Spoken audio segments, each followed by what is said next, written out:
Welcome to the Nutrigenomic Nation podcast with Brian Highfield, certified nutritionist, author, speaker, and founder of multiple successful companies in the health world.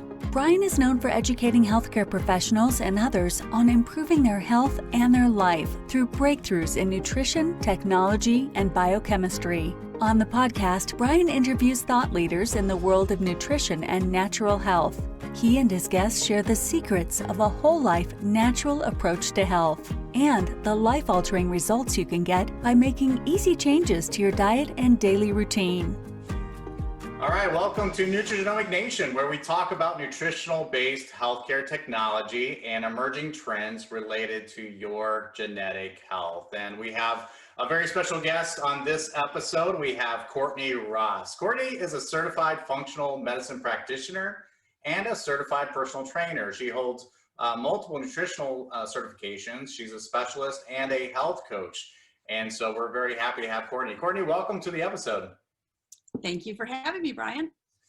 So first question I like to ask all of our guests is really a little bit about your background. Our listeners want to know what drove you into the nutritional field. And so why did you choose nutrition and functional medicine as a career, and how did you get started? Well, it goes back to before I did anything in fitness. My background was in modeling, and I saw how unhealthy a lot of people were eating. Growing up, I had a ton of allergies, so that helped to curb some unhealthy habits.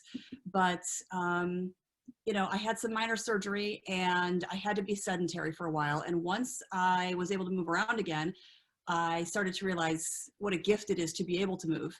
And I started working on my own body, and I transformed myself and thought, maybe I could help other people do this too. Moving your body and fueling your body properly, while none of it is, really difficult, there are nuances to things. And, it's all about what you put in your body. Food is medicine or food is poison. And everything that we take in sends signals throughout our body as to how to function and how we utilize food. So it's just something that the more I got into it and the more I started to learn about the science and see how the body actually works, the more I wanted to know, because you end up down a rabbit hole and then you're like, oh my gosh, I didn't know this. And then you start down another one and it just keeps going. Awesome. So just for our listeners, they may not know what functional medicine actually is. Can you just help explain what the difference between functional medicine and maybe just what a normal doctor's visit that they may be familiar with? What is the difference there?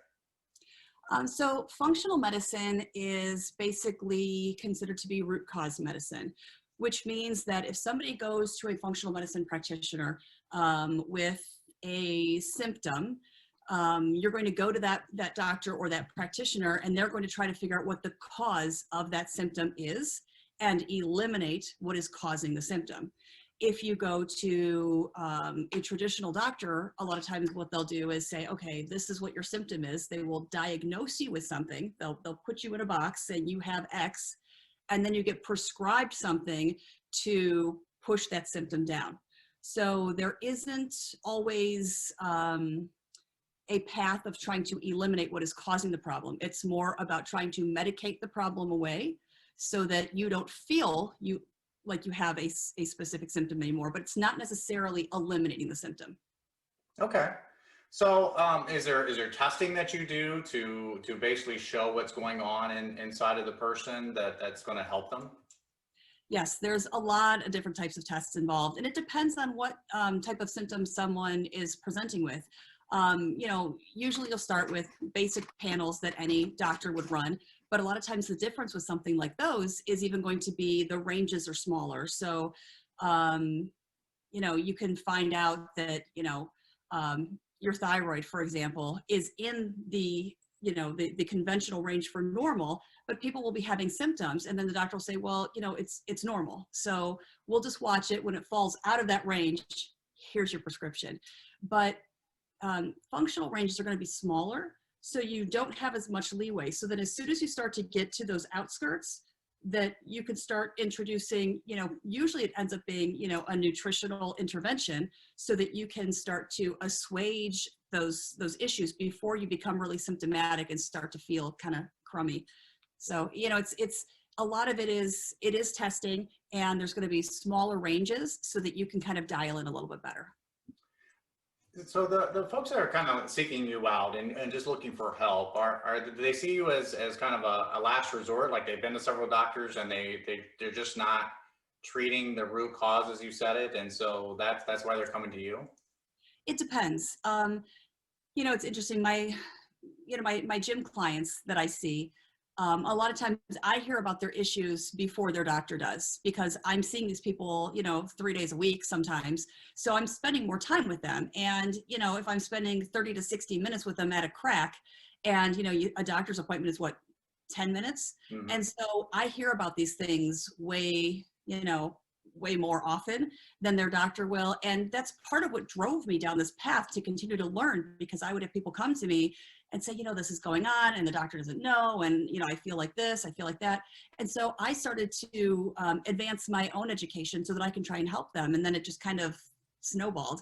But, I see both. And it just depends on if I know the person or if they know somebody that knows me, or, if it's someone who really has been, struggling with, like, for example, mold toxicity is a big one. You get the phantom symptoms, you don't know what they are, you get diagnosed with fibromyalgia, or something like that. And it's kind of, this brain fog, the things that are considered vague that, people will struggle with. Yeah. You mentioned, you work a lot of people inside the gym. And so I want to find out more about the needs and nutritional needs of athletes. And so high performance athletes, for example, or someone who sees themselves as wanting to excel in whatever sport or athletic field that they choose. How are their nutritional needs different from an average person? Well, they typically need to be a lot stricter with their diet, depending on what their goals are. I have a client who just, he got 2 pro cards. Now he's a professional physique athlete. And so he got 2 pro cards just recently, and, his diet had to be spot on. When you're a fitness competitor, it really comes down to diet. Most athletes of that nature enjoy working out. They don't have a problem getting in the gym and doing what they need to do there.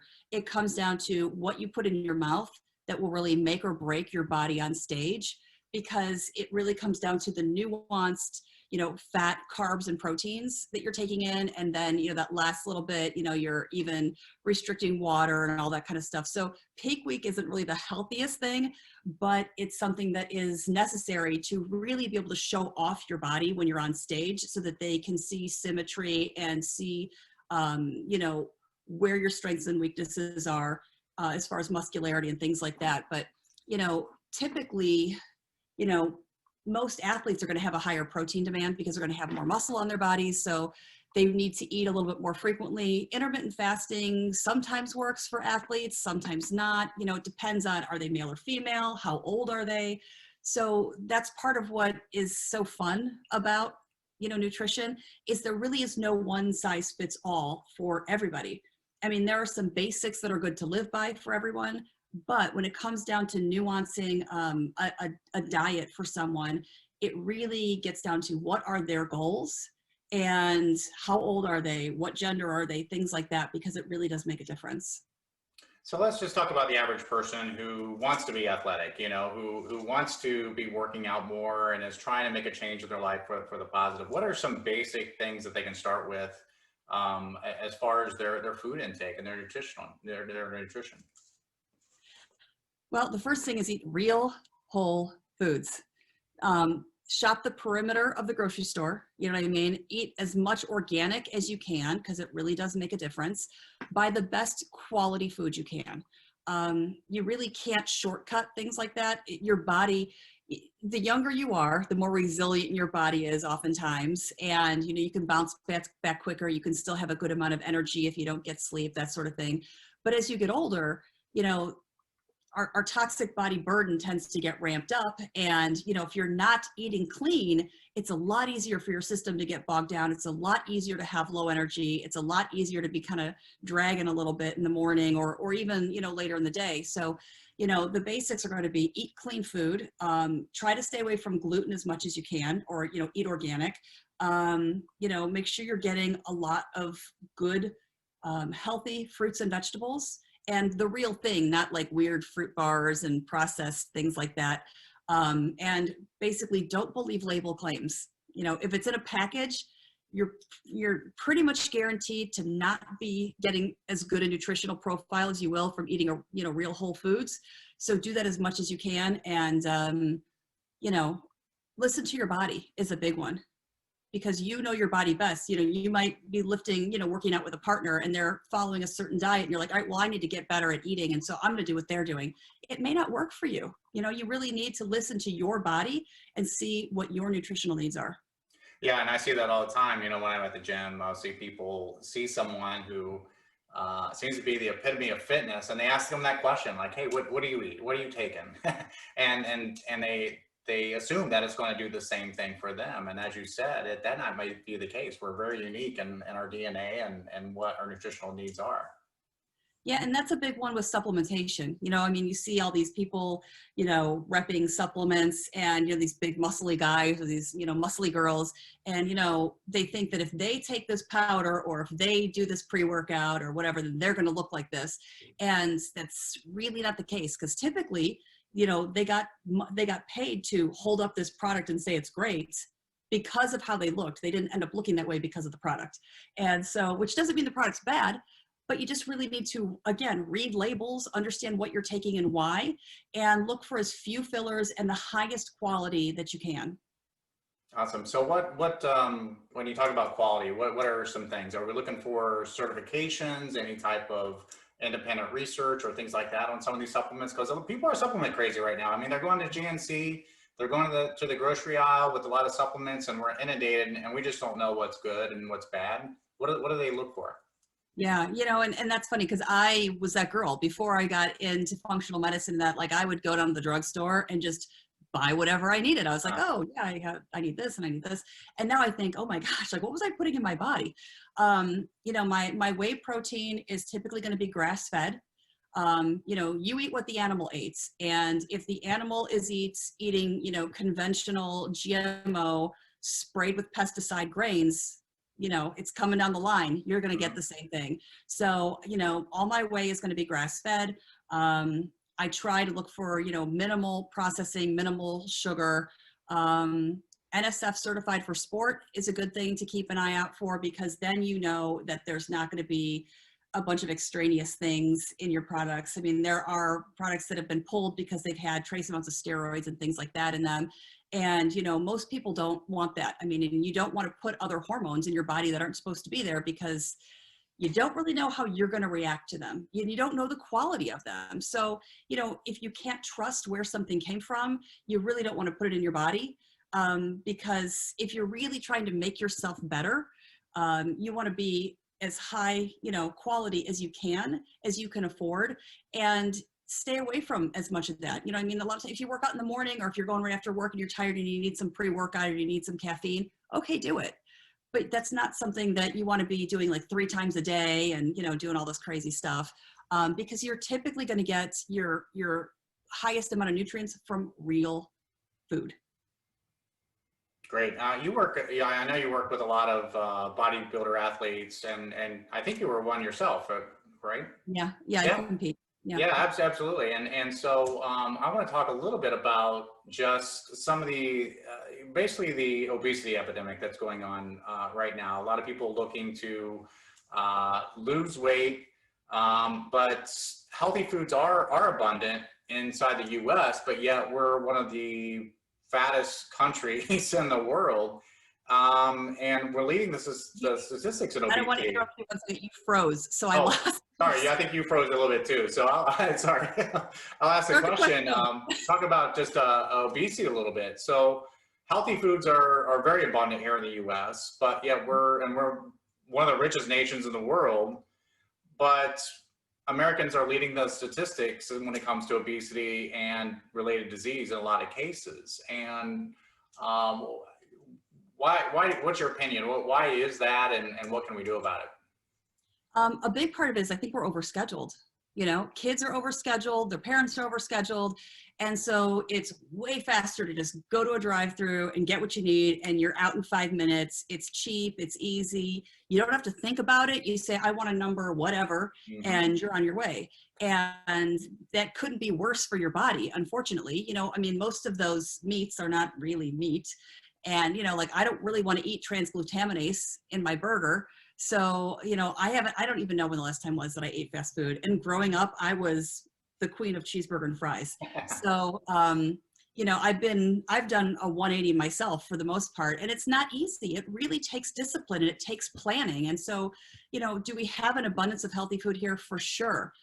But it also takes time to plan what you're going to get from the store or have it delivered, and then really take the time to either look up recipes or spend a few hours on the weekend, or, you know, a couple hours, a few days a week, and meal prep. You know what I mean? Make a bunch of whatever it is that you need and portion it out and put some in the freezer or keep it in the fridge, and really take the time. And I feel like, you know, a lot of people, especially women, you know, like moms, tend to put themselves last. So they're not going to eat as healthfully as they should because they're too busy doing something for their kids or for the husband or, you know, whatever.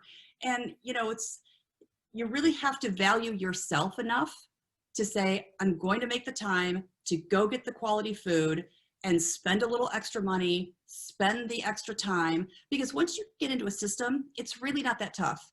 But if you go from one extreme to the other, there is a little bit of an adjustment period there for sure. So really, people have to be intentional about their health. Is really what you're saying, to kind of sum that up. You got to intend to do it. You've got to plan to do it, and then actually do it. And the other part of what you said is it's a habit, really. So we got to break those old habits of just doing whatever's convenient, and doing more of what's doing the long-term good inside of our body. Is that right? Yes, being healthy isn't hard, but it's not simple. And so, you know, it's not that any of this is these, you know, huge things that we need to do. It's just eat an apple, eat an orange, cut up some vegetables. And, you know, if you don't like those things, you know, our food supply, most of the processed food that's out there was designed to be addictive. We don't need sugar in tomato sauce, but it's one of the top ingredients. And so, you know, when these things are created to be addictive, you go and you eat real food sometimes and it tastes kind of bland. And so sometimes we have to retrain our taste buds and take a little time and experiment with herbs, experiment with spices, see what appeals to you, and, you know, start, you know, kind of creating some things from scratch to find out what makes your palate happy so that you can then recreate those things. And then as you start to have a little bit of success, then you want to branch out a little bit more and a little bit more, because I am not a fan of cooking. And the easiest way for me to make vegetables is I roast them in the oven. Everything gets chopped, seasoned, and roasted. And then I can forget about it and I can get on with doing something else. So it doesn't have to be an enormous time suck, but like you said, you do need to be intentional about it. What about what we drink? But in terms of alcohol or sugary drinks and just plain old water, what are some things you recommend to clients as far as what type of beverages they consume? Yeah, I do not want, I like sugar, so I do not want to drink my calories because I would rather eat them. And so like this is, you know, I don't really drink out of plastics. This is my mason jar, and, you know, it has a plastic flip top, but then it keeps lids from getting rusty and things like that. But I always tell everybody, drink water. It's not, you know, but your water can have a lot of bad stuff in it. You can go to ewg.org and put in your zip code and they will tell you what is in the water where you live. And I have a feeling that if you've never done that, you will be shocked at what you're consuming. And so I have reverse osmosis at my house, and I remineralize it and, you know, put all the healthy stuff back into my water because I drink a lot of water every day. I don't drink soda. I was always allergic as a kid, so I never really, you know, drink much of that anyways. I try not to drink juice. I'll have a little bit on occasion if it's organic, you know, but I don't want to drink my calories. I don't have to. I'll make a smoothie or a protein shake or things like that, but there's nothing better for your body than just good, clean water. You know, if you drink coffee, okay, try not to make it a fat bomb. You know, try to find mold-free coffee, buy good quality coffee, and use good purified filtered water. You know, I mean, there are a lot of filters out there that are only kind of doing, an okay job. But, water is life. We can't survive without water. And so the better quality you can put in your body, the better functionality you will have on the inside, for sure. Awesome. Great advice.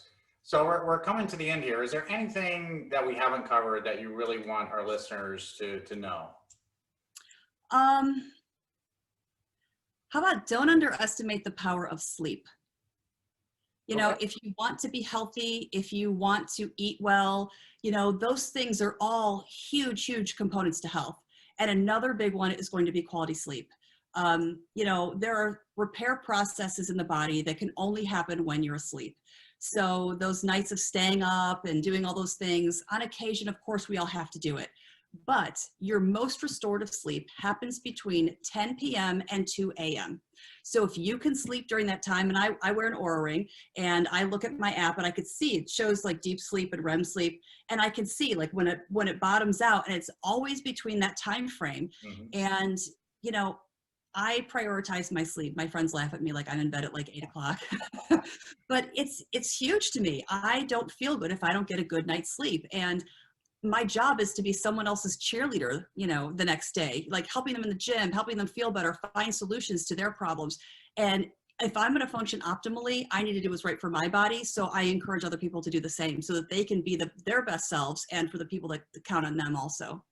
No, that's great. Great advice. Not a lot of people really put a priority on their sleep, but it is important, as you pointed out. So last question for you, Courtney, is where can our audience go to learn more about you or connect with you? My website is missmoxyfit.com, and you can go there and message me there. And you can find me on Instagram at Moxy Fitness CLE with an underscore between each one. And, I'm here if I can help. All right. Just don't reach out after 8 o'clock because she's in bed, as she just pointed out. No, you will not hear from me until the next day. That's great. Our guest has been Ms. Courtney Cox. She's a functional medicine practitioner, nutritionist, and personal trainer. So from all of us at Nutrigenomic Nation, I hope you enjoyed this discussion today with Courtney, and we hope you join us next time when we can discuss another topic related to your good health. Thank you so much, Courtney. Thank you.